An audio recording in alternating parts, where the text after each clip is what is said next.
हर हर महादेव। ओम नमः शिवाय मित्रों।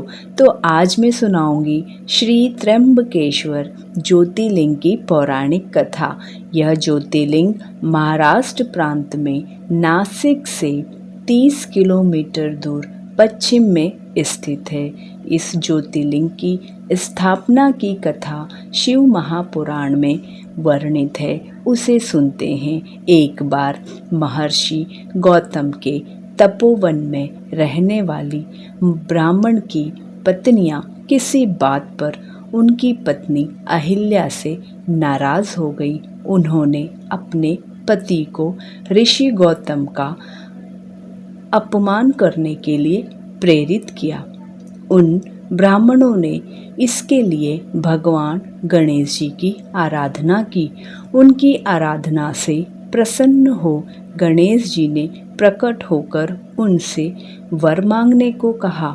उन ब्राह्मणों ने कहा, प्रभु, यदि आप हम पर प्रसन्न हैं तो किसी प्रकार ऋषि गौतम को इस आश्रम से बाहर निकाल दे। उनकी यह बात सुनकर गणेश जी ने उन्हें ऐसा ना करने की सलाह दी, किंतु वे अपनी बात पर अड़े रहे। अंततः गणेश जी को विवश होकर उनकी बात माननी पड़ी। अपने भक्तों का मन रखने के लिए वे एक दुर्बल गाय का रूप धारण करके ऋषि गौतम के खेत में जाकर रहने लगे। गाय को फसल चरते देखकर ऋषि बड़ी नरमी के साथ हाथ में एक तृण लेकर उसे हाँकने के लिए लपके। उस तृण का स्पर्श होते ही वह गाय वहीं मरकर गिर पड़ी। अब तो बड़ा हाहाकार मच गया। अब तो सारे ब्राह्मण एकत्र हो गए। गौ हत्या कहकर ऋषि गौतम को धिक्कारने लगे। ऋषि गौतम इस घटना से बहुत आश्चर्यचकित हो और दुखी हो उठे। अब उन सारे ब्राह्मणों ने कहा कि तुम्हें यह आश्रम छोड़कर अन्य कहीं दूर जाकर रहना चाहिए। गौ हत्या के निकट रहने वाले से हमें भी पाप लगेगा। विवश होकर ऋषि गौतम अपनी पत्नी अहिल्या के साथ वहां से एक कोस दूर जाकर रहने लग गए, किंतु उन ब्राह्मणों ने वहां भी उनको रहने नहीं दिया। वह कहने लगे, गौ हत्या के कारण तुम्हें अब वेद पाठ और यज्ञादि के कार्य करने का कोई अधिकार नहीं रह गया। अत्यंत अनुनय भाव से ऋषि गौतम ने उन ब्राह्मणों से प्रार्थना की कि आप लोग मेरे प्रायश्चित और उद्धार का कोई उपाय बताइए। तब उन्होंने कहा, गौतम, तुम अपने पाप को सर्वत्र सबको बताते हुए 3 बार पूरी पृथ्वी की परिक्रमा करो, फिर लौटकर यहाँ 1 महीने का व्रत करो। उसके बाद ब्रह्मागिरी की 101 परिक्रमा करने के बाद तुम्हारी शुद्धि होगी।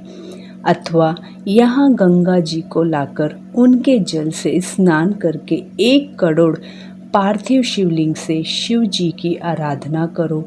इसके बाद पुनः गंगा जी में स्नान करके इस ब्रह्मागिरी की 11 बार परिक्रमा करो। फिर 100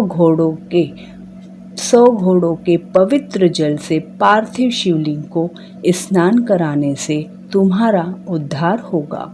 ब्राह्मणों के कथा अनुसार महर्षि गौतम वे सारे कार्य पूरे करके पत्नी के साथ पूर्णतः तल्लीन होके भगवान शिव की आराधना करने लगे।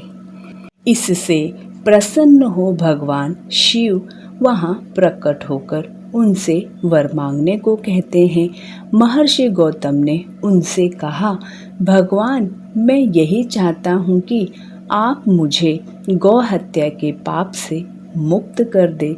भगवान शिव ने कहा, गौतम, तुम सर्वथा निष्पापी हो।